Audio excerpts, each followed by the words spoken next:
باب الغسل، غسل کے مسائل۔ عن ابی ہریرہ رضی اللہ عنہ عن النبی صلی اللہ علیہ وسلم قال اذا جلس بین شعبها الاربع ثم جہدها فقد وجب الغسل، متفق علیہ۔ حضرت ابو ہریرہ رضی اللہ تعالی عنہ سے روایت ہے کہ نبی اکرم صلی اللہ علیہ وسلم نے فرمایا، جب میاں بیوی سے جسمانی تعلق قائم کرے تو اس پر غسل واجب ہو جاتا ہے۔ اسے بخاری اور مسلم نے روایت کیا ہے۔ عورت یا مرد کو احتلام ہو تو غسل واجب ہو جاتا ہے۔ ان قتادۃ ان انس بن مالک حدثهم ان ام سلیم حدثته انها سألت نبی اللہ صلی اللہ علیہ وسلم عن المرأة ترى في منامها ما يرى الرجل فقال رسول الله صلی اللہ علیہ وسلم اذا رأت ذلك المرأة فلتغتسل، فقالت ام سلمہ واستحييت من ذلك، قالت وهل يكون هذا؟ فقال نبي الله صلى الله عليه وسلم نعم، فمن أين يكون الشبه؟ إن ماء الرجل غليظ أبيض وماء المرأة رقيق أصفر، فمن أيهما على أو سبق يكون منه الشبه، رواہ مسلم۔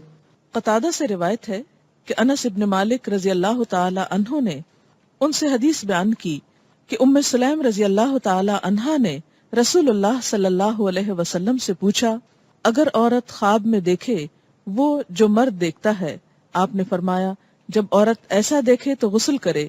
ام سلمہ رضی اللہ تعالی عنہا نے کہا کہ مجھے شرم آئی، میں نے کہا ایسا کیا ہوتا ہے؟ یعنی عورت کو بھی احتلام ہوتا ہے؟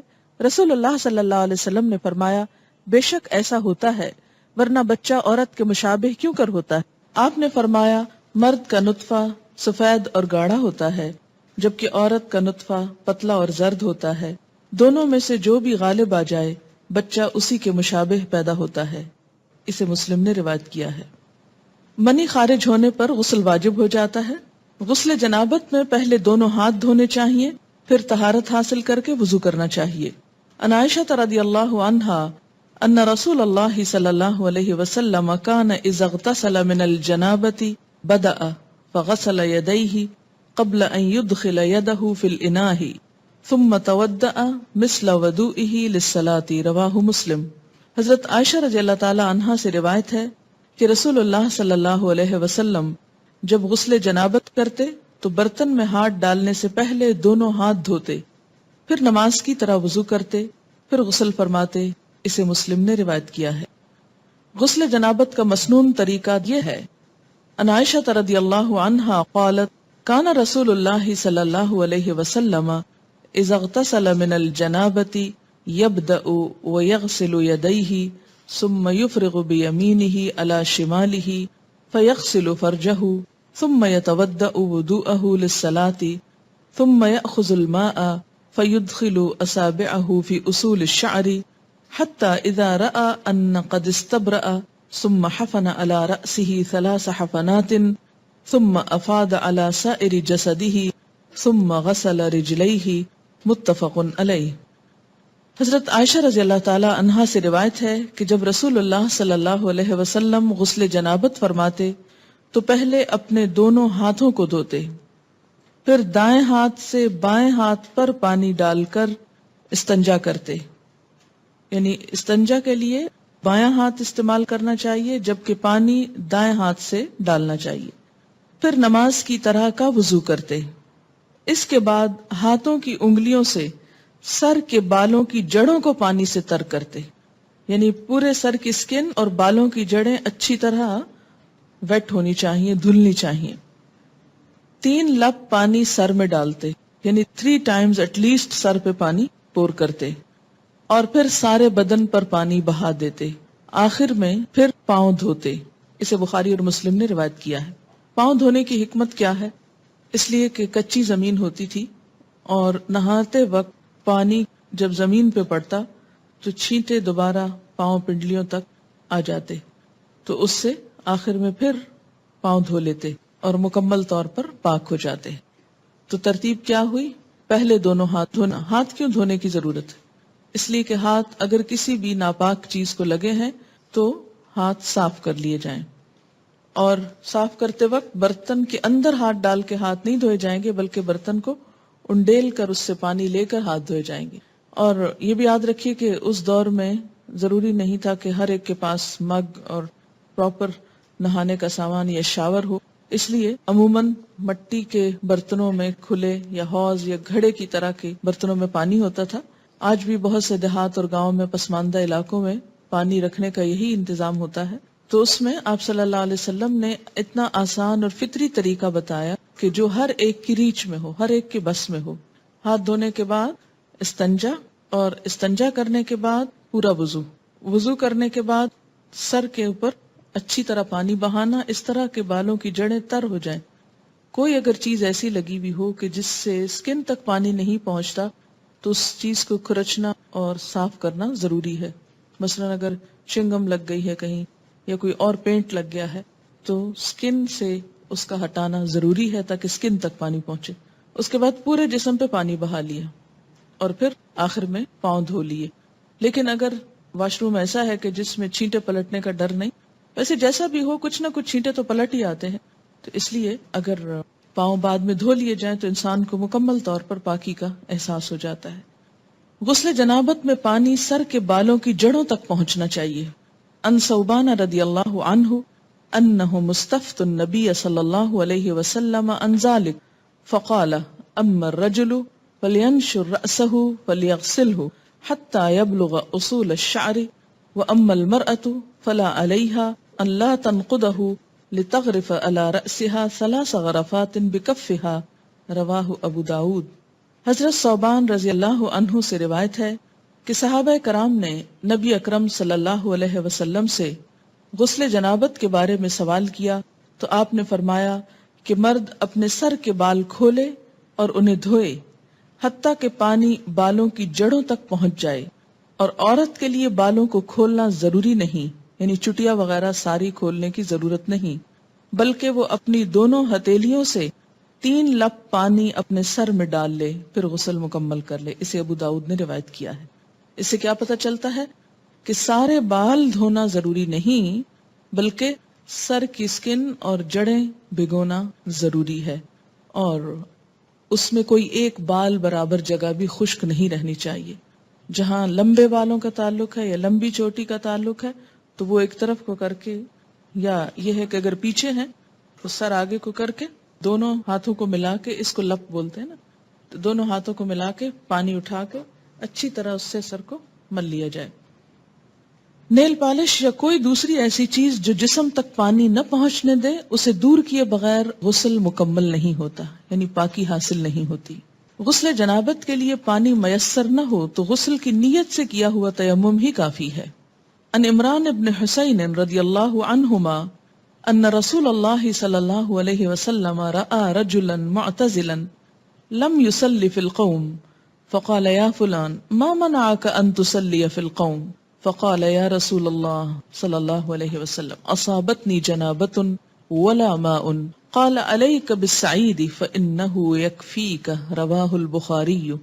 حضرت عمران بن حسین رضی اللہ عنہ سے روایت ہے کہ رسول اللہ صلی اللہ علیہ وسلم نے ایک آدمی کو دیکھا جو الگ بیٹھا تھا اور لوگوں کے ساتھ نماز نہیں پڑھی تھی.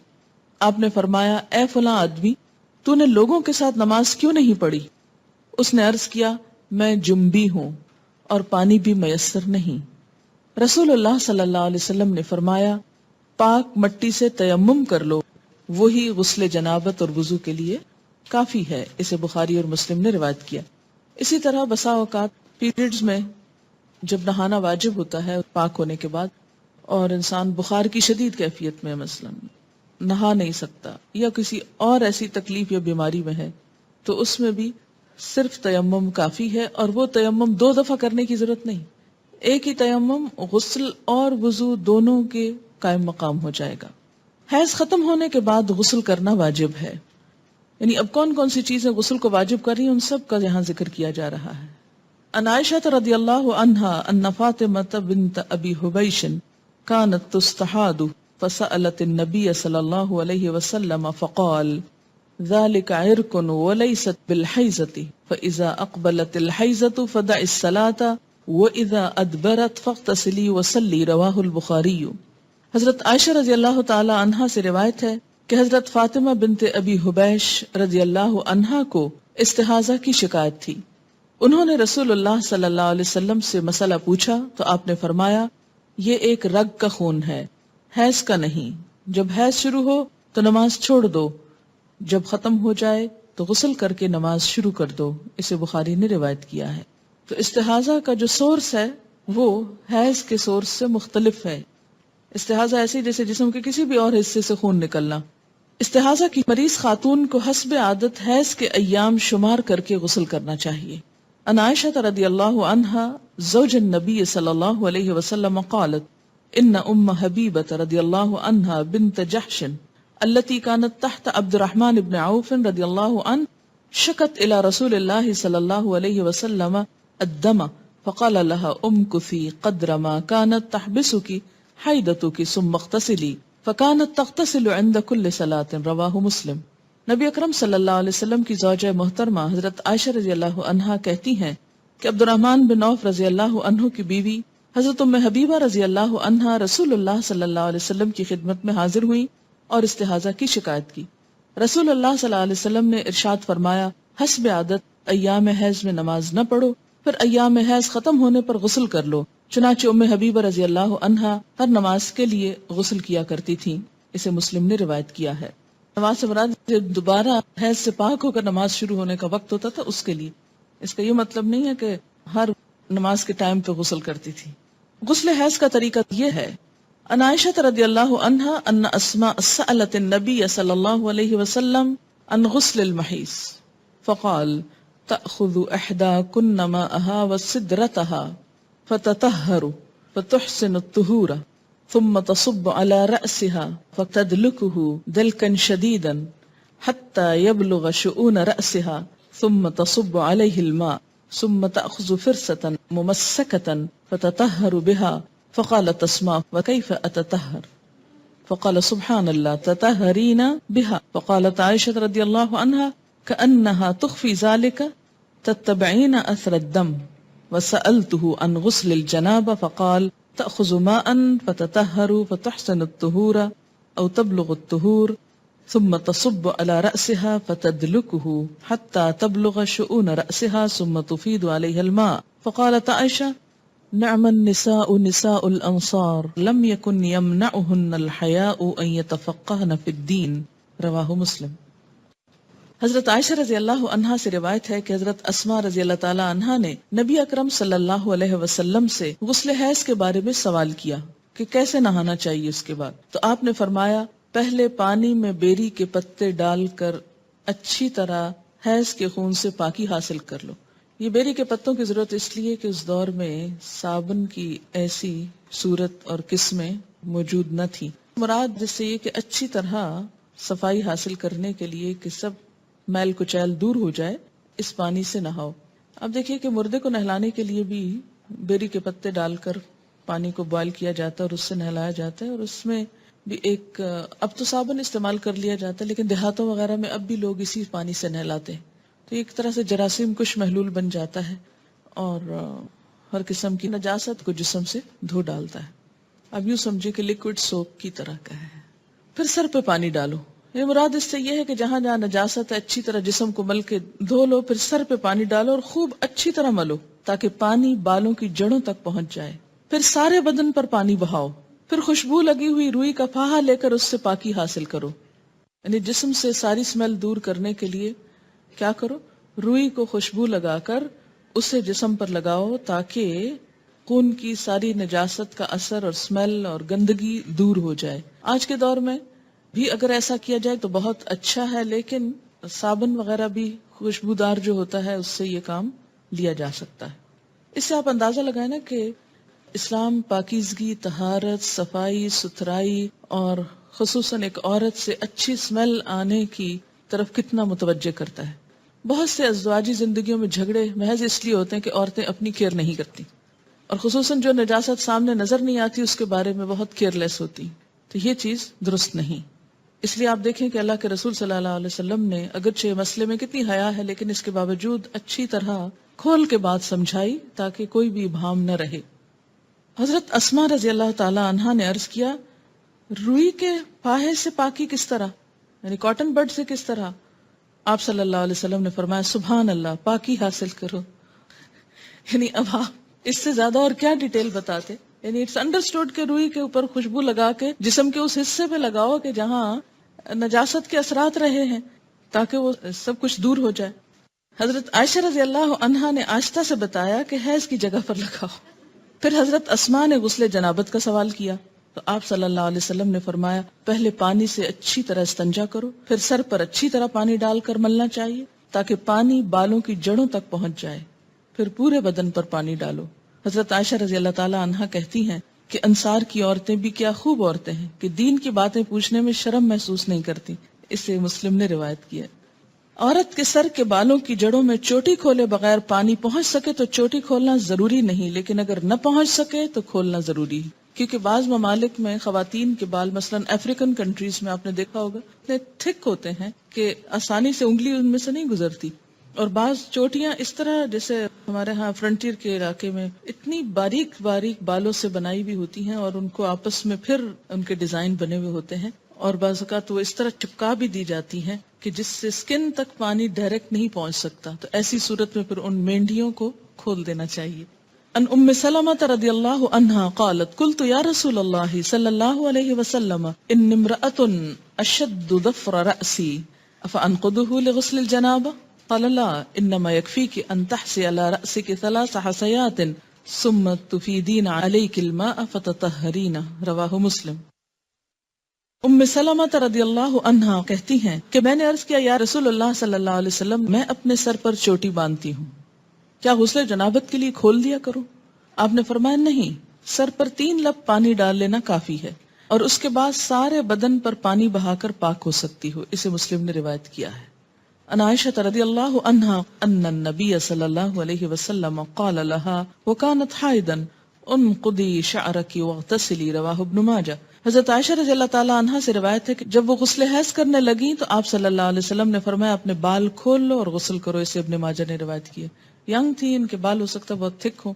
حضرت ام سلمہ ایجڈ تھی، 4 بچوں کی ماں تھی، بال ایک ایک بچے کے بعد جھڑتے گئے اور ہلکے ہو گئے، اس لیے ان کے لیے کافی تھا کہ وہ پانی ڈال لیں. لیکن حضرت عائشہ کو آپ نے کچھ اور بتایا اس لیے کہ ان کے بال تھک ہوں گے. اگر کوئی آپ کو یہ آ کے کہے اور لوگ کہیں گے کہ دیکھیں کتنی کنٹراڈکشن ہے حدیث میں، ایک حدیث میں لکھا یہ کر لو اور ایک میں لکھا وہ کر لو، لیکن دونوں مختلف مواقع پر 2 فتوے کیوں دیے گئے؟ اس لیے کہ دونوں کے حالات مختلف ہیں. اب ہر شخص اپنے آپ کو دیکھے کہ وہ کہاں فٹ ہوتا ہے. اگر آپ کے بال اس نوعیت کے ہیں کہ پانی اندر آسانی سے چلا جاتا ہے، ہلکے ہو چکے ہیں، پڑھ پڑھ کے اڑ گئے ہیں تو اس میں کیا ہے، آپ کے لیے آسانی ہو گئی. لیکن اگر ابھی تک آپ ینگ ہیں، ماشاءاللہ خوب بالوں والے ہیں، تو پھر آپ بال کھول کے اچھی طرح سر دھوئیں. غسل حیض یا غسل جنابت یا عام غسل کے دوران کلمہ شہادت پڑھنا یا ایمان کی صفات پڑھنا سنت سے ثابت نہیں. یعنی غسل اور طہارت کا تعلق پراپر طریقے سے ہے کہ پانی پورے جسم کو پہنچ جائے اور کوئی جگہ خشک نہ رہے. زبان سے کچھ بھی پڑھنے کی ضرورت نہیں. جمعے کے روز غسل کرنا مسنون ہے، پسندیدہ ہے. ان ابن عمر رضی اللہ عنہما قال قال رسول اللہ صلی اللہ علیہ وسلم اذا جاء احدکم الجمعة فلیغتسل متفق علیہ. حضرت عبداللہ بن عمر رضی اللہ عنہما کہتے ہیں کہ رسول اللہ صلی اللہ علیہ وسلم نے فرمایا جب کوئی نماز جمعہ کے لیے آئے تو غسل کر کے آئے. اسے بخاری اور مسلم نے روایت کیا ہے کیونکہ ایک بڑی گیدرنگ ہوتی تھی اور اس میں لوگوں کو ایک تکلیف ہوتی تھی پسینے وغیرہ کی بو سے، جب تک کہ دوسرے صاف ستھرے ہو کر نہ. ابتدا میں آپ صلی اللہ علیہ وسلم نے اس کو لازم کر دیا، لیکن بعد میں جب لوگ عادی ہو گئے تو پھر اس کے بعد اتنی سختی نہیں کی جاتی تھی. میت کو غسل دینے کے بعد غسل کرنا مستحب ہے، لازم نہیں، فرض نہیں، پسندیدہ ہے. مسنون جو ہے اس کا درجہ مستحب سے زیادہ ہے. ان ابی ہریرہ رضی اللہ عنہ قال قال النبی صلی اللہ علیہ وسلم من غسلہ الغسل ومن حملہ الوضوء رواہ الترمذی. حضرت ابو ہریرہ رضی اللہ تعالیٰ عنہ فرماتے ہیں کہ نبی صلی اللہ علیہ وسلم نے فرمایا میت کو غسل دینے کے بعد غسل ہے اور میت اٹھانے کے بعد وضو ہے. اسے ترمذی نے روایت کیا ہے. غیر مسلم اسلام قبول کرے تو اس پر غسل کرنا واجب ہے. اب ایک اور ٹرم آ گئی. ان قیس بن عاصم رضی اللہ عنہ انہ اسلم فامرہ النبی صلی اللہ علیہ وسلم ان یغتسل بماء وسدر رواہ احمد و ابو داود والنسائی والترمذی. حضرت قیس بن عاصم رضی اللہ عنہ کہتے ہیں کہ جب وہ اسلام لائے تو نبی اکرم صلی اللہ علیہ وسلم نے انہیں پانی اور بیری کے پتوں سے غسل کرنے کا حکم دیا. اسے احمد، ابو داؤد، نسائی، ترمذی نے روایت کیا. کیوں؟ اس لیے کہ اس کے بعد مثلاً ایک شخص دن کے 10 بجے کلمہ پڑھتا ہے، چند گھنٹے 2-3 گھنٹے کے بعد ظہر کی اذان ہو جاتی. اب اس کے لیے کیا لازم ہے کہ وہ نماز پڑھے. نماز نہیں ہوتی جب تک کہ انسان صحیح طور پر پاک نہ ہو. پاک ہونے کے لیے غسل ضروری ہے. اس لیے مسلمان ہونے پر غسل لازم ہے تاکہ عبادات صحیح طور پر ادا ہو سکے. غسل کے لیے پردے کا اہتمام کرنا ضروری ہے. ان یعلا بن امیہ رضی اللہ عنہ ان رسول اللہ صلی اللہ علیہ وسلم رأى رجلا يغتسل بالبراز فصعد المنبر فحمد الله واثنى عليه وقال ان الله عز وجل حليم حي ستير يحب الحياء والستر فاذا اغتسل احدكم فليستتر. رواہ ابو داؤد والنسائی. حضرت یعلا بن امیہ رضی اللہ عنہ سے روایت ہے کہ رسول اللہ صلی اللہ علیہ وسلم نے ایک شخص کو کھلے میدان میں برہنہ نہاتے دیکھا تو آپ صلی اللہ علیہ وسلم ممبر پر تشریف لائے، اللہ کی حمد و ثنا کی اور فرمایا اللہ عز و جل بڑا حوصلے والا اور شرم والا ہے، حجاب اور حیا کو پسند فرماتا ہے، لہذا جو کوئی غسل کرنا چاہے پردہ کر کے غسل کرے. اسے ابو داؤد اور نسائی نے روایت کیا ہے. اسی لیے اجتماعی حمام جس میں بہت سارے لوگ مل جل کر نہائیں یا سوئمنگ کریں یا پھر کسی بھی سی سائڈ پر بکنیز پہن کر اچھل کود کریں تو یہ درست نہیں. عورت کے لیے کسی دوسری عورت کو اور مرد کے لیے کسی دوسرے مرد کو غسل کرتے ہوئے دیکھنا منع ہے. عن ابی سعید الخدری رضی اللہ عنہ قال ان رسول اللہ صلی اللہ علیہ وسلم قال لا تنظر المرأة الى عورة المرأة ولا ينظر الرجل الى عورة الرجل. رواہ ابن ماجہ. حضرت ابو سعید خدری رضی اللہ عنہ کہتے ہیں کہ رسول اکرم صلی اللہ علیہ وسلم نے فرمایا کوئی عورت کسی دوسری عورت کا سطر نہ دیکھے، کوئی مرد کسی دوسرے مرد کا سطر نہ دیکھے. اسے ابن ماجہ نے روایت کیا ہے. غسل یا وضو کرتے ہوئے پانی کے استعمال میں احتیاط کرنی چاہیے. ان انس رضی اللہ عنہ قال کان رسول اللہ صلی اللہ علیہ وسلم یتودأ بالمد ویغتسل بالصاع الى 5 امداد متفق علیہ. حضرت انس رضی اللہ عنہ فرماتے ہیں کہ رسول اللہ صلی اللہ علیہ وسلم وضو کے لیے 1 مد پانی نصف لیٹر سے کچھ زیادہ، ½ لیٹر سے تھوڑا سا زیادہ، اور غسل کے لیے 1 سا پانی تقریباً 1 لیٹر سے 5 مد پانی تقریباً 3 لیٹر تک استعمال کرتے تھے. اسے بخاری اور مسلم نے روایت کیا ہے. جی ہاں، ہم تو بالٹیاں اور ٹب بہا دیتے ہیں، ٹینک خالی کر دیتے ہیں، ٹینکرز منگواتے ہیں. دیکھیے آپ صلی اللہ علیہ وسلم سے ایک شخص نے یہی بات کہی تو آپ نے فرمایا خواہ تم دریا کے کنارے ہو پھر بھی ضرورت کا استعمال کرو. آج آپ دیکھیں کہ کس قدر یہ پرابلمز ہو رہے ہیں وسائل ریسورسز کے مس یوز کرنے کی وجہ سے، جتنی پولوشن ہو رہی ہے اور جتنا نقصان ہو رہا ہے. اس میں ضرور کوئی حکمت ہے. چلیے ہم اگر اتنا نہیں تو ایٹ لیسٹ کچھ تو بچت کر سکتے ہیں، کوشش کرنے پر ہو بھی سکتا ہے. ایسا ہے کہ ہمارے ہاں عادت کیا ہے کہ آپ ٹوتھ پیسٹ لگاؤ، برش کو آہستہ آہستہ ٹیپ کھول دو، وہ کھلی رہے، آپ برش کرتے رہیں، شیشہ دیکھتے رہیں، ادھر ادھر دیکھتے رہو، کھلی ہے. تسلی کیا ہے کہ اب جب ایک دم ضرورت پڑے گی تو کھولنی نہیں پڑے گی. اچھا اسی طرح اگر آپ نے چولہا جلا دیا ہے ایک دفعہ تو کھلا رہے، گیس جلتی رہے، دوبارہ پھر ایک تیلی ضائع ہوگی. یا یہ کہ اب کون ماچس کھولے اور اس میں سے یا لائٹر آن کرے، پریس کرے اور اس میں اٹھائے اور لگائے. تو بہتر ہے کھلا رہے، جتنی دیر 2 4 5 گھنٹے کچن میں کام ہو رہا ہے بس جل رہی ہے گیس. تو یہ سب چیزیں اسراف میں آ جاتی ہیں. ایسا کرنا جو ہے وہ دوسرے انسانوں کے حق کو مارنا ہے. پھر اسی طرح باتھ روم میں کوئی نہیں، بس بجلی جلتی رہے، اس لیے کہ پھر کبھی جانا پڑا تو پھر کون بٹن آن کرے گا. تو اس سے آپ دیکھیں کہ بے وجہ ایک تو بل پے کرتے ہیں آپ، دوسری بات یہ ہے کہ ریسورسز ضائع ہوتے ہیں. ہمارے ملک میں پہلے ہی بجلی کی کمی ہے، بہت سے گاؤں دیہات وغیرہ کو بجلی کیوں نہیں مل رہی؟ اس لیے کہ بجلی ہے نہیں. اسی طرح بعض اوقات لوڈ شیڈنگ ہو جاتی. کیوں کرنی پڑتی ہے لوڈ شیڈنگ؟ اس لیے کہ ہم احتیاط سے استعمال نہیں کرتے. تو ہر چیز اپنی ضرورت اور حد کے اندر ہو تو وہی بہتر ہے. یعنی بخل اور کنجوسی کے لیے بھی نہیں کہا گیا کہ اب اگر ضرورت ہے تو آپ لائٹ نہیں جلائیں کہ بجلی کا بل دینا پڑے گا، یا یہ ہے کہ یہ ضائع ہو رہی ہے. نہیں، ضرورت اگر تھوڑی روشنی کی تھوڑی، زیادہ تو زیادہ، اس سے زیادہ کی ضرورت ہے اس سے زیادہ، لیکن ضرورت ہو. مگر بلا ضرورت بے وجہ صرف شان و شوکت کی نمائش کے لیے اور دکھاوے کے لیے وسائل کو ضائع کرنا یہ اسلامی طریقہ نہیں ہے. مسنون طریقے سے غسل کرنے کے بعد وضو کی ضرورت باقی نہیں رہتی عن عائشہ رضی اللہ عنہا قالت کان رسول اللہ صلی اللہ علیہ وسلم لا يتوضأ بعد الغسل رواہ ابو داؤد والترمذی وابن ماجہ والنسائی والحاکم. حضرت عائشہ رضی اللہ عنہا فرماتی ہیں کہ رسول اللہ صلی اللہ علیہ وسلم غسل کے بعد وضو نہیں کیا کرتے تھے، کیونکہ غسل شروع ہونے سے پہلے سب کچھ استنجا بھی کر لیتے، وضو بھی کر لیتے اور پھر صرف پانی بہاتے تھے. اسے ابو داؤد، ترمذی، ابن ماجہ، نسائی اور حاکم نے روایت کیا. اس سے کیا پتہ چلتا ہے کہ انسان اس کے بعد اگر نماز پڑھنا چاہے تو نماز بھی پڑھ سکتا ہے. ہمارے ہاں تو یہ تصور ہے نا کہ سر سے دوپٹہ اترا تو وضو ٹوٹ جائے گا، یا یہ ہے کہ اگر کپڑے چینج کیے تو وضو ٹوٹ جائے گا. تو کپڑے چینج کرنے سے اور سر کے دوپٹہ اترنے سے وضو نہیں جاتا، اور اس کے لیے یہی دلیل ہے. جی، پسندیدہ یہی ہے کہ ہر کام میں دایاں طرف استعمال کیا جائے. اسی طرح نہاتے وقت اگر جیسے بازو پہ صابن لگا رہے ہیں تو پہلے رائٹ سائڈ پہ لگائیے، ہاں پھر دوسری طرف آ جائے. لیکن یہ بھی ہو سکتا ہے نا کہ پہلے اگر ہاف اوپر والے کو اگر آپ پہلے دائیں اور پھر بائیں پہ کر لیا، پھر دائیں ٹانگ اور بائیں اس پہ کر لیا، یا سارا اوپر سے نیچے تک رائٹ پہلے کر لیں پھر پورا لیفٹ کر لیں، تو جیسے بھی آسانی ہو.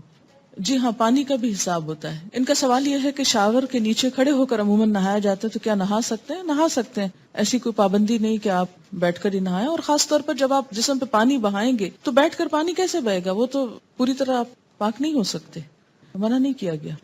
ایک بات یاد رکھیے، اس میں بڑی آسانی رہے گی آپ سب کو کہ ناپاکی دو طرح کی ہوتی ہے، جنابت، اور اسی میں جنابت کی دو بڑی وجوہات ہیں، انٹرکورس اور احتلام.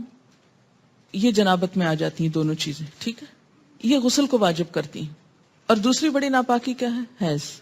ان دونوں کے بعد یعنی جنابت اور حیض دونوں کے بعد نہانا فرض ہے، لازم ہے، الا یہ کہ کوئی بیمار ہو. اس صورت میں کیا ہے؟ تیمم ہے. واضح. جمعے کے دن نہانا مسنون ہے، مسلمان ہونے کے بعد نہانا واجب ہے، مردے کو غسل دینے کے بعد نہانا مستحب ہے. عام طور پر پاکیزگی اور صفائی ستھرائی کے لیے نہانا بھی مستحب ہے، اچھا ہے، انسان کی کیفیت زیادہ بہتر ہوتی ہے بنسبت اس کے کہ انسان میلا کچیلا رہے. اتنی بات سمجھ میں آ گئی؟ اب جو فرض غسل ہے، کون کون سا؟ جنابت اور حیض دونوں کا فرض غسل. اس میں آپ دیکھیے کہ پھر دو تین چیزیں لازم ہیں. ایک یہ ہے کہ وضو کی طرح کا وضو ہو. وضو سے مراد کیا ہے؟ کلی اور ناک میں پانی ڈالنا، باقی تو سارا آپ دھو ہی لیتے ہیں. اگر آپ وضو نہیں کریں گے، کلی اور ناک میں پانی نہیں ڈالیں گے تو آپ کا پاک ہونے کا غسل نہیں ہوگا. اور دوسری بڑی شرط کیا ہے؟ سارے جسم پہ پانی بہانا، کہ ایک بال جتنی جگہ بھی خشک نہ رہے. اگر کوئی چیز بھی جسم کو لگی ہوئی ہے تو اس کو اتار دیجئے، ہٹا دیجئے، صاف کر دیجئے. اور اس کے بعد بعض اوقات لوگ نیل پالش وغیرہ اتارتے ہیں، لیکن کیا ہوتا ہے سامنے سے اتار دیتے اور باریک حصے نہیں دیکھتے کہ جو اندر تک لگی ہوئی ہوتی. اسلام نیل پالش کا دشمن نہیں ہے. اگر آپ نے آٹا گوندا ہے اور آٹا آپ کے ہاتھوں کے ساتھ سوکھ کے اندر کو ناخنوں میں لگ گیا ہے اور وہ نہیں آپ نے اتارا اور آپ نہا چکے تو اس سے آپ کا غسل نہیں ہوتا. ٹھیک ہے. کلی اور ناک میں پانی ڈالنا، استنجا کرنا کہ ہر طرح کی نجاست اتر جائے، اور پورے جسم پہ پانی بہانا اس طرح کہ کوئی بال بھی خشک نہ رہے. یہ فرض غسل کے لیے. باقی مسنون غسل میں کیا ہے؟ اسی طرح ہی ہے طریقہ، لیکن بعض اوقات کیا ہوتا ہے کہ اگر کوئی کمی بیشی رہ گئی تو حرج کوئی نہیں، کوئی گناہ کی بات نہیں. مستحب غسل میں بھی. اور عام روزمرہ میں اگر آپ سر نہیں دھو رہے، صرف نیچے کا دھڑ جو ہے اس کو دھو رہے ہیں تو بھی کافی ہے. ضروری نہیں کہ ہر دفعہ نہانے میں سر ضرور دھویا جائے. بعض لوگ نہیں دھو سکتے، بعض اوقات پانی کی کمی ہوتی ہے یا کسی اور مسئلے میں انسان سر کو بار بار گیلا نہیں کر سکتا، تو اتنا بھی کافی ہے. جی ہاں، وہ پیر دھونا فرض نہیں ہے. اگر خاص طور پر نجاست لگی ہے تو دھو دے. اور اگر آپ سمجھیں کہ سب ٹھیک ہے، چپل پہنا ہوا ہے اور کوئی چھینٹے ایسے نہیں پڑے، تو اوپر سے جو پانی آ رہا ہے اور وہ پاؤں تک بہ گیا، پاؤں ساتھ ہی دھل گئے اور پاؤں میں چپل ہے، تو کوئی حرج نہیں ہے اگر الگ سے نہ بھی دھوئے جائیں. اگر جنابت، احتلام، حیض و نفاس ان تمام طریقوں سے پاکی حاصل کرنے کے لیے ایک ہی طرح کا غسل کیا جائے گا، تینوں کا طریقہ الگ الگ ہے، ایک ہی طرح کا غسل ہے. ناپاک کپڑے کو پاک کرنے کا مکمل طریقہ کیا ہے؟ طریقہ یہ ہے کہ پہلے ناپاکی کو تلاش کریں کہ ہے کہاں، اس کا نشان، داغ، کچھ بھی جب نظر آ جائے تو اس حصے کو الگ کر لیں باقی کپڑے سے. مثلا اگر اس پہ کچھ لگا ہوا ہے کہیں تو میں پہلے دیکھوں گی کہ کہاں ہے. اچھا یہ مل گئے، چلیے اب اس کو الگ پکڑ لیجئے باقی حصے سے، ٹھیک ہے؟ پھر اس کو آپ ٹیپ کے نیچے کیا کریں، اس حصے کو آپ اچھی طرح مل لیں، رگڑ لیں اس کو. پہلے اس حصے کو کیا کریں، اچھی طرح دھوئیں، صابن لگائیں.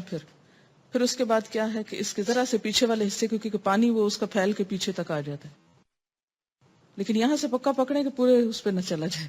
پھر اس کے بعد ایک دفعہ پانی صاف ڈالیں اور اس کو اچھی طرح نچوڑ لیں. پھر اس کے بعد پھر نچوڑیں، پھر تیسری دفعہ، اور ذرا سا دیکھ لیں کہ پانی کیسا نکل رہا ہے، میلا یہ صاف ہے، دھل گیا کافی. کیا احتلام، مزی، لیکوریا، حیض، ان تمام کے داغ والے کپڑوں کو ایک ہی طریقے سے پاک کیا جائے گا یا الگ الگ طریقہ ہے؟ اس میں کوئی اور نجاست جس کا آپ نے نام نہ لکھا ہو، مثلا خون ہے یا یورین ہے یا کچھ اور، ان سب کو بھی اسی طرح پاک کیا جائے گا. کیا لیکوریا کے نشان والے کپڑے ناپاک کپڑوں میں شمار ہوں گے؟ جی ہاں، اس لیے کہ یہ ڈسچارج بھی نجس ہے. میت اٹھانے کے بعد وضو ہے، کیا اس سے مراد میت کو کندھا دینا ہے؟ اس سے مراد تخت پر جب میت کو نہلا چکے ہوں اور کفن پہنانے کے لیے اس کو اٹھا کے ہاتھ لگا کے آپ رکھ رہے ہوں کہاں، چارپائی وغیرہ پر، تو اس کے بعد وضو کر لیجیے. کیوں؟ ہو سکتا ہے اٹھانے میں آپ کے جسم پر کوئی ایسی چیز لگ گئی ہو، یعنی وہ ایک شک سا پڑ جاتا ہے نا کہ ہم نے اٹھایا ہے. اور اٹھانے سے مراد یہ نہیں کہ صرف آپ اس کے بال پکڑیں گے یا پاؤں پکڑیں گے. میت کو جب اٹھایا جاتا ہے تو اس میں اس کی بیک کے نیچے، اس کی ٹانگوں کے نیچے، پاؤں کی طرف سے یوں ہاتھ، جیسے بچے کو نہیں اٹھاتے اس طرح کر کے ہاتھ نیچے سے ہاتھ دے کے رکھتے، ورنہ تو اس کی کمر ٹوٹ جائے، کیونکہ وہ تو سارا بوجھ ڈالے ہوئے ہوتا ہے. ٹھیک ہے؟ تو جس طرح ایک چھوٹے بچے کو آپ صرف گردن سے پکڑ کے نہیں اٹھاتے یا گردن اور پاؤں سے پکڑ کے نہیں اٹھاتے، بلکہ کیا کرتے، نیچے سے ہاتھ دیتے. اب آپ دیکھیے کہ جب مردے کو نہلاتے ہیں نا تو بسا اوقات مردے کے اندر سے مسلسل ڈسچارج ہوتا رہتا ہے اور وہ ڈسچارج ناپاک ہوتا ہے، پیلا پانی عموماً نکلتا رہتا ہے. بعض اوقات یہ ہوتا ہے کہ موت کی جو شدت ہوتی ہے، سختی ہوتی ہے، اس سے یورین پاس ہو جاتا ہے یا کوئی اور نجاست جسم سے نکل آتی ہے، کیونکہ انسان ایک کشمکش کی حالت میں ہوتا ہے، شدید تکلیف کی حالت میں ہوتا ہے.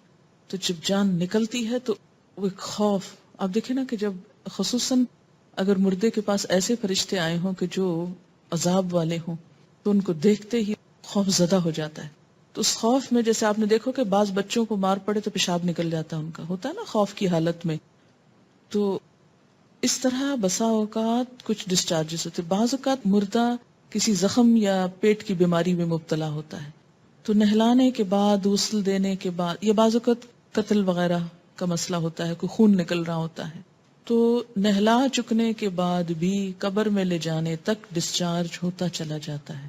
It depends.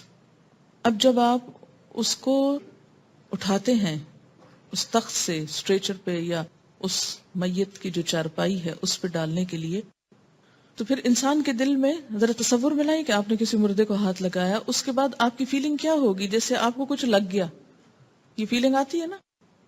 جب آپ مردے کو ہاتھ لگاتے ہیں تو آٹومیٹیکلی ایک نفسیاتی کیفیت ہوتی ہے انسان کی کہ کچھ مجھ کو لگ گیا ہے. کئی لوگ تو ہاتھ ہی نہیں لگاتے کہ شاید مجھے یہ پکڑ ہی نہ لے. تو یہ جو اندر ایک نفسیاتی خلل آتا ہے نا انسان کے، اس کا ازالہ کیا ہے؟